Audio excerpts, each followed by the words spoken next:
जय श्री कृष्ण राधे दोस्तों। आज की कहानी बहुत ही मनोरंजक है। सो कहानी को अंत तक जरूर देखें।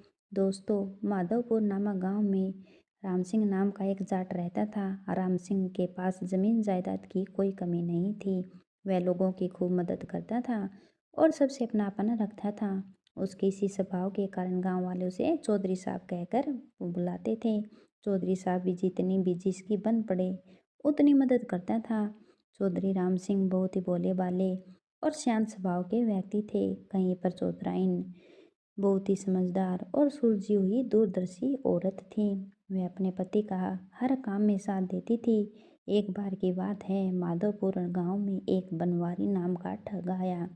ठग ने चौधरी के बारे में बहुत अच्छी अच्छी बातें सुन रखी थी कि चौधरी साहब बहुत ही भोला भाला आदमी है, रुपए पैसे की उसके पास कोई कमी नहीं है। तो बनवारी ठग ने चौधरी को ठगने की योजना बनाई और अपने योजना के तहत एक दिन वह चौधरी साहब के घर पहुंच गया।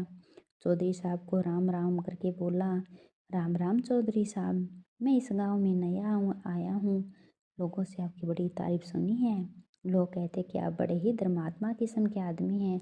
चौधरी बड़े ही भोले भाले थे। अपनी तारीफ सुनकर बड़े ही खुश हुए और बोले, ना भाई ना, धर्मात्मा परमात्मा तो ऊपर वाला है, मैं तो बस इंसान हूँ। जितनी मदद मदद बन सके उतनी कर देता हूँ लोगों की। तो लो बैठो और हुक्का में दम मारो। इतना कहकर चौधरी साहब ने अपना हुक्का ठग की तरफ बढ़ा दिया।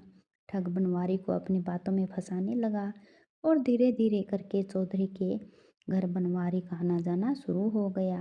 एक दिन ठग बनवारी ने चौधरी को गले लगाते हुए कहा, आज से आप मेरे धर्म के भाई हैं, मेरा कोई भाई नहीं है। यह सुनकर तो चौधरी की आंखों में आंसू आ गए।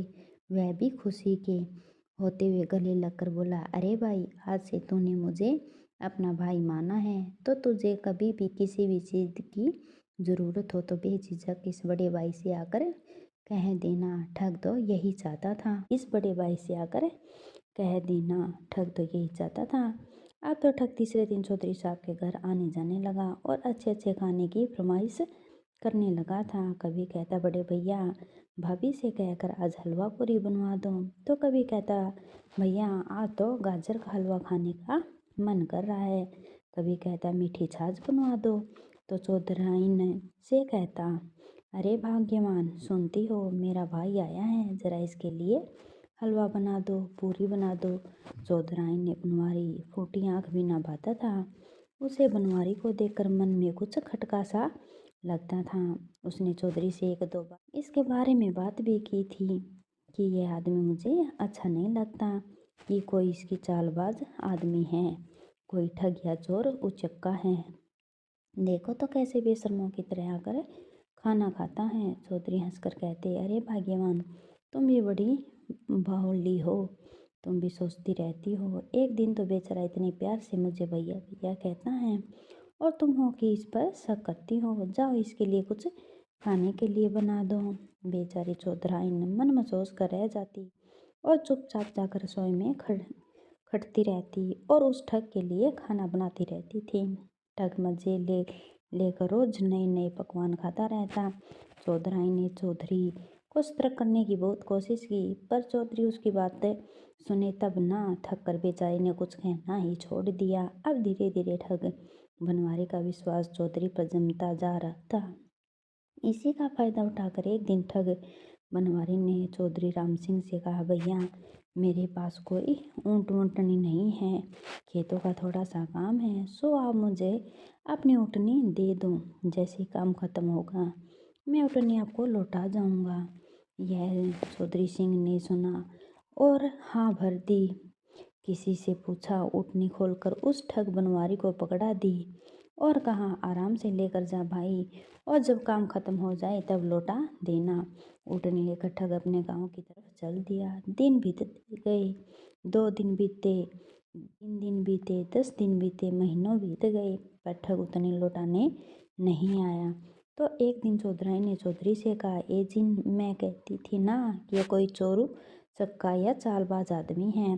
देखो तो महीना भर हो गया, हमारी ऊँटनी अभी तक लौटाने नहीं आया। वह मुआ चौधरी बोला, अरे भाग्यवान, नाव की चिंता कर रही हो, इसका कोई काम अभी ख़त्म नहीं हुआ होगा। काम ख़त्म होगा तो वह उठनी दे जाएगा। और चौधराइन को आज बड़ा ही गुस्सा आ रहा था। वह चौधरी को खरी खोटी सुनाने लगी। तुम बड़े भोले हो, तुम दुनिया की चालबाजियों को समझते नहीं हो। मैं कहती हूँ कि कल ही जाओ और अपनी उठनी उनसे वापस लेकर आओ। मैं कुछ नहीं जानती, तुम कल ही जाकर उठनी ले आना। अब बेचारा चौधरी क्या करता। अगले दिन चौधरी अपने ऊँट पर बैठकर ठग बनवारी के बताए हुए गांव की तरफ चल दिया। उस गांव में पहुंचकर उसने बनवारी के घर का पता लगाया। घर के आंगन में नीम के पेड़ से अपनी उठनी को बंधा देखकर दरवाजा खटखटाया तो दरवाजा बनवारी ने ही खोला। सामने चौधरी को देखकर वह एकदम से सकपका गया, पर चेहरे पर बनावटी हंसी लाते हुए चौधरी को गले लगाते हुए बड़े जोश से बोला, अरे बड़े भैया, धन्य भाग हमारे जो आप हमारे घर पधारे। ऐसे लग रहा है जैसे भगवान कृष्ण सुदामा के घर में आए हों। और फिर उसने चारपाई पर चौधरी को बैठाकर जलपान करवाया। ठग बोला, अरे बड़े भैया, मैं तो कल आपकी उठनी आपको वापस देने आने ही वाला था, पर अच्छा हुआ आप आ गए। चलो इस बहाने हमें आपकी खिदमत करने का मौका तो मिलेगा। देखो भैया, आज रात आपको यहीं रुकना पड़ेगा। मैं आपको नहीं जाने दूंगा। तुम सुबह सवेरे चले जाना। चौधरी मना ना कर सका। जितनी मिन्नतें जो वो कर रहा था ठग रुकने की। फिर ठग अपनी पत्नी के पास जाकर बोला, अरे भाग्यवान, सुनती हो, जाट आया है, कुछ इसके लिए खाने के लिए बना दो। यह सुनकर तो ठग की पत्नी मिला उठी। बोली, मैं ऐसे आलतू फालतू लोगों के लिए खाना नहीं बनाऊंगी। इसे जल्दी से यहाँ से रफू चक्कर करो। यह सुनकर ठग और एकदम चापलूसी भरे अंदाज में बोला, अरे भाग्यवान, तुम ही तो कहती थी कि हमारे घर भी एक ऊँट उठने का जोड़ा होना चाहिए। अब देखो, इस जाट ने मैंने उठनी तो ले ली, अब इसका ऊँट भी लेना है। यह सुनकर ठग की पत्नी मुस्कुराते हुए खाना बनाने चली गई। खैर, खाना बनाकर चौधरी साहब के सामने परोसा। चौधरी ने बड़े ही प्रेम से खाना खाया तो उसके लिए आंगन में ही चारपाई लगा दी। चौधरी साहब ने इधर उधर की बातें करने के बाद ठग सोने चला गया। चारपाई पर लेटा चौधरी सोच रहा था, देखो दोनों पति पत्नी मेरी कितनी सेवा कर रहे हैं। चौधराइन तो इन पर नाक ही गुस्सा कर रही थी। इतना सोचते सोचते चौधरी की आंखें लग गई। चौधरी को सोता देखकर ठग और ठग की पत्नी आगे की योजना बनाने लगे। उन्होंने नीम से बंधे चौधरी के ऊँट को खोला और पड़ोसी के घर में बांध कर आ गए, जहाँ पर उन्होंने पहले से ही चौधरी की ऊँटनी को बंद रखा था। असल में वह पड़ोसी भी इनके साथ मिला हुआ था। दोनों ही मिलकर ठगी करते थे। ऊँट को बांधकर पति पत्नी अपने आकर सो गई। सुबह सवेरे जब चौधरी सोकर उठा तो उसकी आंखें खुली की खुली रह गई। जब उसने देखा कि सामने नीम के पेड़ पर तो ऊँट बंधा हुआ है ही नहीं। ऊँट कहाँ चला गया? चौधरी बड़ी हैरानी से ऊँट को इधर उधर खोजने लगा, पर वहाँ तो ऊँट का कोई नामो निशान भी नहीं था। इतने में उसने ठग को आवाज़ लगाई और कहा, बनवारी, ओ भाई बनवारी, देखना ऊँट कहाँ चला गया। ऊँट तो यहीं बंधा हुआ ही नहीं है, तुमने तो कहीं ले जाकर नहीं बांध दिया उसे। यह सुनकर बनवारी को दातुन कर रहा था। चारपाई पर बैठा उठकर आया और बोला, अरे चौधरी, तुझे रात को अपने घर में पनाह दी और अब तू मुझ पर इल्ज़ाम लगा रहा है कि मेरा ऊँट कहाँ चला गया। चौधरी को बनवारी की इस तरह बात करने की उम्मीद तो कतई ना थी। चौधरी हैरान होते हुए बोला, अरे बनवारी, मैं तेरा बड़ा भाई हूँ, तू मुझसे इस तरह कैसे बात कर रहा है।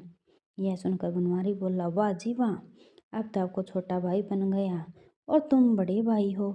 देखो, अपना रास्ता नापो चुपचाप, मेरे घर में कोई ऊँट वूँट नहीं है। अब तो चौधरी को बड़ा ही गुस्सा आया। उसने चौधराइन की बात याद आने लगी कि यह व्यक्ति पर मुझे समझाती रही कि कोई चालबाज आदमी है, पर मैंने उसकी बात पर विश्वास नहीं किया। चौधरी अब बनवारी ठग की बातें अच्छी तरह से समझ गया था। उसने आंखें तरार कर कहा, देख बनवारी, चुपचाप मेरी ऊँट ऊँटनी मेरे हवाले कर दे, नहीं तो अच्छा नहीं होगा। अब तो दोनों का झगड़ा इस कदर बढ़ गया कि आसपास के लोग भी इकट्ठा हो गए। लोगों की भीड़ को बढ़ता देखकर बनवारी छाती पीट पीट कर रोने लगा और बोला, देखो भाइयों, इस आदमी को मैंने अपने घर में पनाह दी और यही मुझ पर चोरी का इल्ज़ाम लगा रहा है। असल में यह एक ठग है। इसने कल मुझे मेले में एक ऊँट ऊँटनी खरीदते हुए देख लिया। तब से मेरे पीछे लगा हुआ है और मैं इसे पहचान ना सका। मेरे घर में पनाह ली और अब मुझसे ऊँट की मांग कर रहा है। कह रहा कि जब मैं तुम्हारे घर आया था तो मैंने ऊँट को नीम के पेड़ से बांधा था। यह सुनकर सभी गांव वाले चौधरी को ही धुतकारने लगे। अब बात बढ़ते बढ़ते पंचायत तक आ गई। अब पंचायत में चौधरी अपनी बात साबित नहीं कर पा रहा था। किसी तरह यह खबर चौधराइन के कानों में भी पड़ी। असल में उसी गांव में चौधराइन का भी कोई रिश्तेदार रहता था।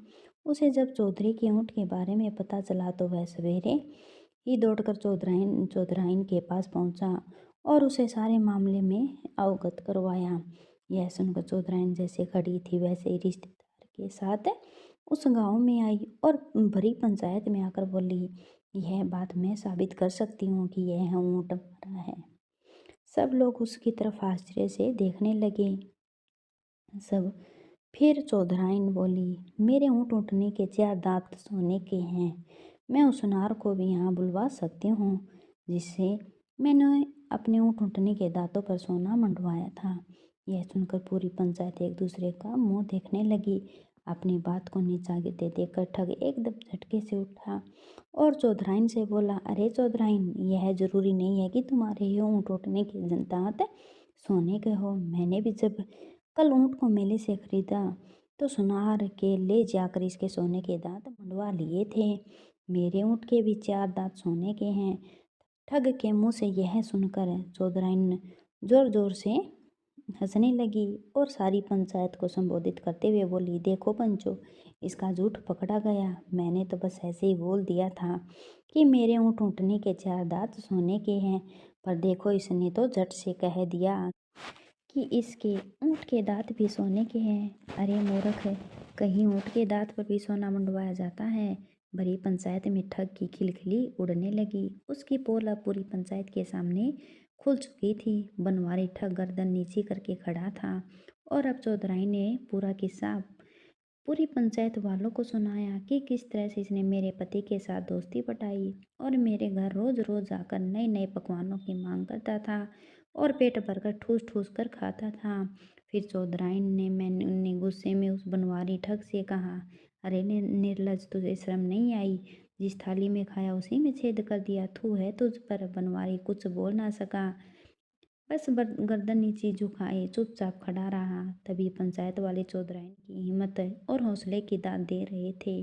सभी उसकी चतुराई की सराहना कर रहे थे कि देखो इस चालबाज ठग की नाक के नीचे से किस तरह से जाटनी ने अपने ऊँट और ऊँटनी निकाल लिए। गांव वालों ने उसके ऊँट ऊँटनी उन्हें सौंप दिए और बड़ी इज्जत और सम्मान के साथ चौधरी और चौधराइन को अपने गांव से विदा किया। चौधराइन बड़ी शान से उस ऊँट पर बैठी अपने पति के साथ अपने गांव की ओर चल दी। तो दोस्तों, आज की हमारी कहानी आपको कैसी लगी? कमेंट बॉक्स में कमेंट करके ज़रूर बताइए। आज की कहानी यहीं पर ख़त्म होती है। कृपया हमें कमेंट करके ज़रूर बताइए। अच्छी लगी हो तो एक लाइक कर दे। चैनल पर यदि पहली बार आए हो तो चैनल को सब्सक्राइब ज़रूर करें। मिलते हैं एक और नई कहानी के साथ। राधे राधे।